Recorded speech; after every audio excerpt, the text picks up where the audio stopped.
ओम नमो भगवती वासुदेवाय नमः। हरे कृष्णा, जय श्री हरि। आप सभी को पाप मोचनी एकादशी की हार्दिक शुभकामनाएं। आज सुनेंगे पाप मोचनी एकादशी व्रत कथा और उसके महत्व के बारे में जानेंगे। कथा शुरू करने से पहले इस वीडियो को लाइक करके कमेंट बॉक्स में हरे कृष्णा अवश्य लिखें। अगर आप हमारे चैनल पर नए हैं, इसे सब्सक्राइब करके बेल आइकन को प्रेस कर लें, जिससे आगे आने वाली वीडियो का नोटिफिकेशन आपको मिलता रहे। तो चलिए कथा प्रारंभ करते हैं। तो प्रेम से बोलिए लक्ष्मी नारायण की जय। हरे कृष्णा। द्वापर युग में एक बार धर्मराज युधिष्ठिर ने भगवान श्री कृष्ण से कहा, हे जनार्दन, आपने फागुन मास के शुक्ल पक्ष की एकादशी व्रत अर्थात आमलकी एकादशी के बारे में विस्तार पूर्वक बताया। अब आप कृपा करके चैत मास के कृष्ण पक्ष में आने वाली एकादशी का क्या नाम है तथा उसका क्या विधान है तथा उस व्रत को करने से कौन से फल की प्राप्ति होती है, आप कृपा करके सविस्तार वर्णन करें। तब भगवान श्री कृष्ण ने कहा, हे धर्मराज युधिष्ठिर, चैत मास के कृष्ण पक्ष की एकादशी को पाप मोचनी एकादशी कहा जाता है। इस व्रत को करने से मनुष्य के सभी पापों का नाश हो जाता है। यह सब व्रतों में उत्तम व्रत है। इस एकादशी व्रत के महात्म्य को श्रवण तथा पठन से सभी पापों का नाश हो जाता है। एक समय देवर्षि नारद ने जगत पिता ब्रह्मा जी से कहा, हे महाराज, आप मुझे चैत मास की कृष्ण पक्ष की एकादशी विधान कहिए। तो ब्रह्मा जी कहने लगे कि हे नारद, चैत मास की कृष्ण पक्ष की एकादशी को पापमोचनी एकादशी के रूप में मनाई जाती है। इस दिन भगवान विष्णु का पूजन किया जाता है। इसकी कथा के अनुसार प्राचीन समय में चैत्र रथ नामक एक वन था। उसमें अप्सराएं किन्नरों के साथ विहार किया करती थी। वहाँ सदैव वसंत का मौसम रहता था, अर्थात उस जगह पे सदा नाना प्रकार के पुष्प खिले रहते थे। कभी गंधर्व कन्याएं विहार किया करती थीं, कभी देवेंद्र अन्य देवताओं के साथ क्रीड़ा किया करते थे। उसी वन में मेघावी नामक एक ऋषि भी तपस्या में लीन रहते थे। वे शिव भक्त थे। एक दिन मंजू घोषा नामक एक अप्सरा ने उनको मोहित कर उनकी निकटता का लाभ उठाने की चेष्टा की। इसीलिए वह कुछ दूरी पर बैठकर बीड़ा बजाकर मधुर स्वर में गाने लगी। उसी समय शिव भक्त मेघावी को कामदेव भी जीतने का प्रयास करने लगे। कामदेव ने उन सुंदर अप्सराओं को जरिया बनाकर अपने शत्रु भक्त को जीतने को तैयार हुए। उस समय महर्षि मेघावी भी युवा अवस्था में थे और काफ़ी हिष्ट पुष्ट थे। उन्होंने यज्ञोपवित्र तथा दंडधार कर रखा था। वे दूसरे कामदेव के समान पवित्र हो गए थे। उस मुनि को देखकर कामदेव के वश में हुई मंजू घोषा ने धीरे धीरे मधुर वाणी में वीणा का गायन शुरू कर दिया और महर्षि मेघावी भी मंजू घोष के मधुर गाने पर तथा उसके सौंदर्य पर मोहित हो गए। वह अप्सरा मेघावी मुनि को कामदेव से पिंडित जानकर उन्होंने उनसे आलिंग करने लगी। महर्षि मेघावी उसके सौंदर्य पर मोहित होकर शिव रहस्य को भूल गए और काम में वशीभूत होकर उनके साथ रमण करने लगे। काम के वशीभूत होने के कारण मुनि को उस समय दिन रात का कुछ भी ज्ञान न रहा और काफ़ी समय तक वो रमण करते रहे। तदुपरांत मंजू घोषा उस मुनि से बोली, हे ऋषिवर, अब मुझे बहुत समय हो गया है, अतः स्वर्ग जाने का आज्ञा दीजिए।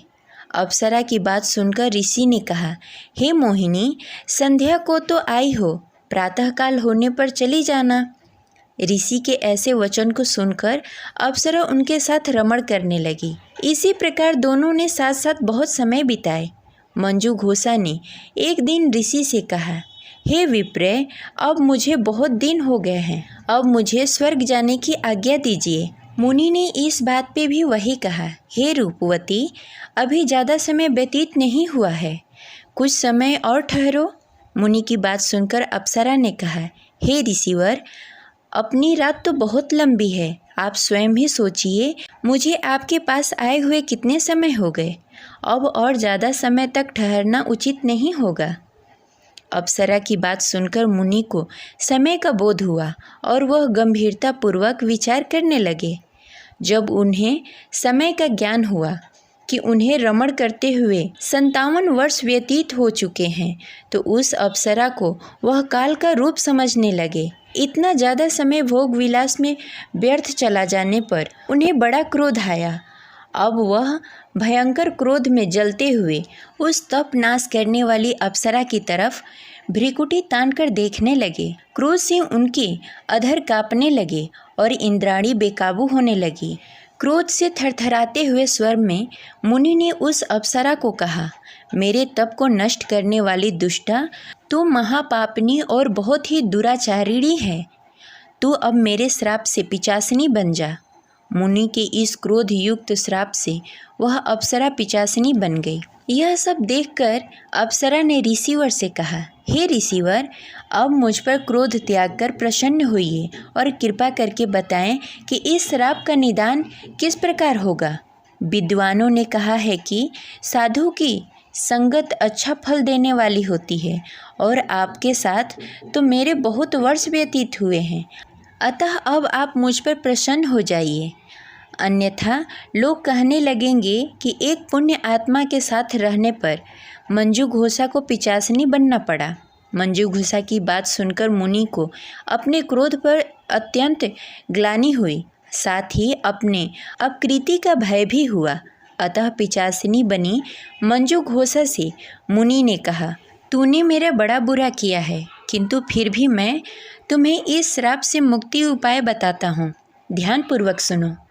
चैत मास की कृष्ण पक्ष की जो एकादशी है उसका नाम पाप मोचनी है। उस एकादशी का उपाय करने से तेरी पिचासिनी की देह से मुक्ति मिल जाएगी। ऐसा कहकर मुनि ने उनको व्रत का सविस्तार समझा दिया। फिर अपने पापों का प्रायश्चित करने के लिए वे अपने पिता चैवन ऋषि के पास गए। चैवन ऋषि ने अपने पुत्र मेघावी को देखकर कहा, हे पुत्र, ऐसा क्या किया तुमने कि तेरे सभी तप नष्ट हो गए, जिससे तुम्हारा समस्त तेज मलिन हो गया है। मेघावी मुनि ने लज्जा से अपना सिर झुकाकर कहा, पिताश्री, मैंने एक अप्सरा से रमण करके बहुत बड़ा पाप किया है। इसी पाप के कारण मेरा समस्त तेज और मेरे तप नष्ट हो गए हैं। कृपा करके आप इस पाप से छूटने का उपाय बताएं। ऋषि ने कहा, हे पुत्र, तुम चैत मास की कृष्ण पक्ष की पापमोचनी एकादशी विधि विधान से भक्ति पूर्वक उपवास करो, इससे तुम्हारे सभी पाप नष्ट हो जाएंगे। अपने पिता की बात सुनकर मेघावी ऋषि ने पापमोचनी एकादशी का विधिवत व्रत किया। उसके प्रभाव से उनके सभी पाप नष्ट हो गए। उधर मंजू घोषा अप्सरा भी पापमोचनी एकादशी का व्रत किया, जिसके प्रभाव से उसे पिचासिनी देह से छुटकारा मिल गया। उसने पुनः सुंदर स्वरूप धारण कर स्वर्गलोक को चली गई। लोमस मुनि ने कहा, हे राजन, इस पापमोचनी एकादशी के प्रभाव से समस्त पाप नष्ट हो जाते हैं।